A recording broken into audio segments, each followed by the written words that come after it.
Well, thank you, Adam. Appreciate it very much, your time you giving us. Um, we've been following you for about 4 years now. First time we met was in Las Vegas, eXpCon 2021, and you spearheaded the development, the international development. You recently said, you were the first UK or international agent. What a growth! What's your thought on what has been achieved? Yeah, that was so 2019, late 2019, early 2019. I got the call from eXp. Would you be interested? And they were in America and Canada, so I was the first agent outside of North America. Agent. I mean, I was kind of spearheading, like you say, the UK, but I was classed as an agent, and so yeah, that was It was a lonely place actually at the time. There was just me, and that was it around the whole. Outside of North America. So, but yeah, so the UK, we put the business model in place, which fitted with the UK. It was really important for me to have the right culture, the right language, the right systems, processes that were local to the UK. And so we did that, and we got a bit lucky with COVID. In a way, COVID helped real estate agents realise that they can do their job from home, and so COVID hit sort of 4 months after we launched the business, and then COVID hit 4 months after we launched the business, and it kind of helped us. I like to take a bit of the credit, but I think COVID did help a little bit. You should take some credit because you started one, and now you're like 600. Nearly 700 agents right now. Yeah, as we speak. So what we're March 2025. So yeah, nearly 700. We'll go past 700 next month, I think. So yeah, and we're probably we're between first and third place in terms of total sort of sales real estate volume. Brokerage size based on transactions and instructions. Yeah, Sites. Market share of brand. Okay. There's lots of groups in the UK who own multiple brands. Obviously, we're a single brand, eXp, and so eXp as a brand is the largest or the second or third largest. We'll be the largest by the summer for sure in the UK. So yeah, it's been a fun ride. It's been a roller coaster. Okay. Yes. Well, what we'd like to also address is, if you're willing to share, a little bit about yourself and your school experience. Sometimes you talk about also your dad and all the background, and you're willing to share this with us, how it has impacted your willingness to have this energy and this vision for eXp. Yeah. So I wasn't very good at school. I know. I remember that. Yeah. You said that. No, I lost my dad when I was 1. Okay. So I was very young. Don't remember him at all. Okay. So I think that's kind of driven me to try and make life worth living. And you realise, I was 1 at the time, so I didn't know, but when I was 14, 15, 16, it kind of became apparent that my dad wasn't around. Yeah, okay. And you realise how short life is, Yes. because obviously he passed away when he was in his mid-30s. So fortunately I'm past mid-30s, so I've beaten him. It's all about winning for me, and I don't know I'm not sure I got that winning mind. I'm not a very good loser. I'm good at losing at stuff I'm not very good at. Does this make sense? I'm not very good at pool. So Okay, do you play pool? Yeah. Snooker.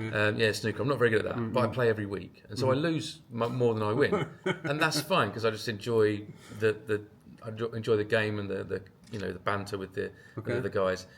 But I'm good at real estate, and I hate losing at real estate. It's all about winning, and I'm quite good at business building. I've always been entrepreneurial. I used to sell cans of Coke at school. I used to wash cars for the neighbours. I had a little business called ABC Services when I was 13, and I designed leaflets, and I was putting them through letterboxes and washing cars and mowing lawns and walking pets, dogs and stuff like that, and making cakes. And yes.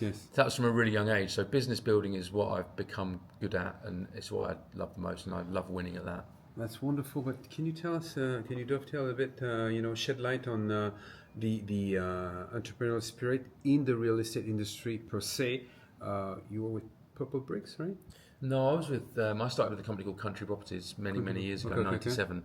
I didn't know. I didn't want to get into real estate. That wasn't like a thing. I wanted to get into a job that allowed someone who didn't do very well at school to learn a trade. I could have ended up a plumber or an electrician or a builder, but either way, I wanted to learn that trade, which happened to be real estate, become really good at it, and then start a business and build a business from that. That was my plan from probably the age of 15, 16. Was I realised I wasn't going to go to university. I didn't want to go to university anyway, and so the idea was, get school done as quickly as possible, get out of there, get into the big wide world of work and work really, really hard. What does it mean to be a good realtor for you?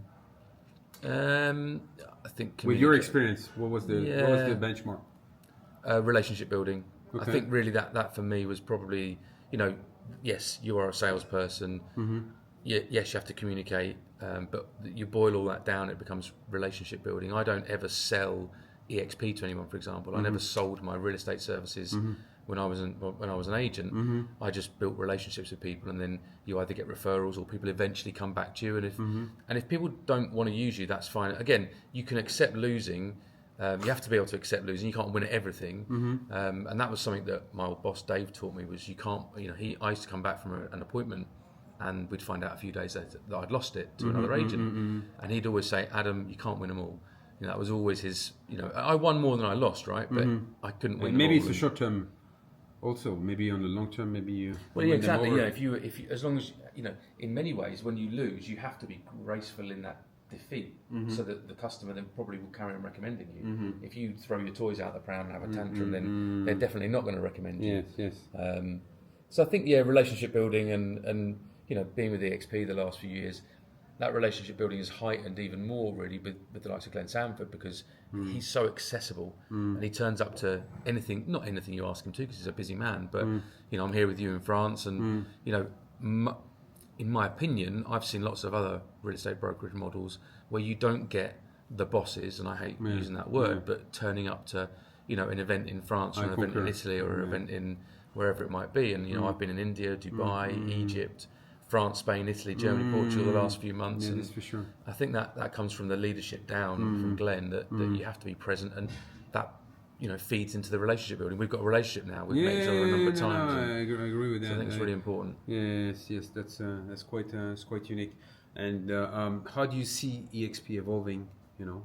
Because now you have this position as head of Europe. I mean, it also includes India, if I'm not mistaken, and UK obviously. So how do you see?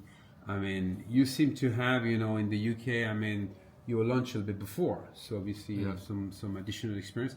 How do you see it evolving on the continent, and what's your view for the future in the short term here on the continent? Yeah, so I started in the role of head of UK, Europe and India in September 2024. Yes. And that was kind of part of a new management team. It wasn't really a new management team, but Glenn Sanford, the founder again, stepped into being lead of international. Yes, he came back, yeah. And me and Glenn have very, very similar, viewpoints and visions of how we should be operating, and that's in an agent-centric way, and giving agents as many tools as possible to help them to get into production, to sell more real estate. Yes. And that for me, production, we talk about, agents can join, and we have the model of revenue share, which I know not all viewers understand, but production is what attracts agents. And so the more we can help agents to get into production, and the more tools we can give them to help them attract more clients, that will then help us to attract more agents, which will then help the thing to grow. So as we just saw the announcements with, we're trying to make the brand more consistent across the world. One of our big powers is that we are global, and so we should be better, and we're not terrible, but we should be better, and we should be striving to be better at cross-border referrals. We should be better, and again, we're not bad at this, but we can be better at empowering. You have metrics for that in mind?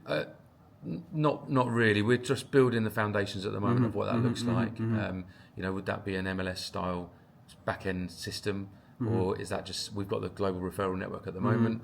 But I think for me, it's building the consistency of brand, so that when someone's moving from the US to France, or France to Italy, or Italy to the UK, then people can trust agents at eXp. They can trust eXp as a brand, and therefore anyone associated with that brand can be trusted as well. On our way sorry to interrupt, but on our way to this place here in Futuroscope, I think Sébastien Ponce was telling the argument that, if we're looking for eXp Global with all the listing, it doesn't exist, right? Yeah, and these are all things that are being worked on at the moment, I think. Okay. So this is, myself and Felix Bravo, who's the VP of Global Growth. Yes. Again, myself, Felix, Glenn are very aligned in what we should be trying to achieve, and the agent microsites that we're going to be rolling out across the world. That's going to be done. That is in every country around the world. I say new country websites, new agent microsites. and these microsites will attract more clients. Better tools, local CRMs. I know we've got a local CRM in France already, but we're looking at local CRMs, how that can assist the agents in again selling more real estate and listing more houses and getting more clients. And then on top of that, other things like, I don't know, DocuSign and having that across every single country, and again systemizing. I see eXp as, I had a business back in the day and I was the front man, I was the face of it, but I had James who did all the stuff in the background, all the stuff that I didn't want to do. eXp is your James. That's how, you're the front man or woman of the business, and eXp everyone needs a James. Everybody needs a James. True. And James is what eXp is to everybody, which does that back end stuff, does the heavy lifting, the stuff you don't want to worry about. Admin platform, that kind of thing. Yeah. So that's what we're sort of, I say we're not bad at it. We're very good at it, but we can be better, excellent, and outstanding at it. I think so. That's kind of the plan over the next few weeks and months, and we're already making some waves, already making some bold moves, as we like to say. As you saw at the announcements just a minute ago. So we're excited for that in the next, by the end of Q2. Watch this space. Yeah. Okay. Well, thank you so much. I appreciate your time. Adam, thank you very much. We hope to see you again in France. Next on my list. Happy to do it with you. All right, awesome. Thank you. Cheers, guys. Appreciate it. Thanks.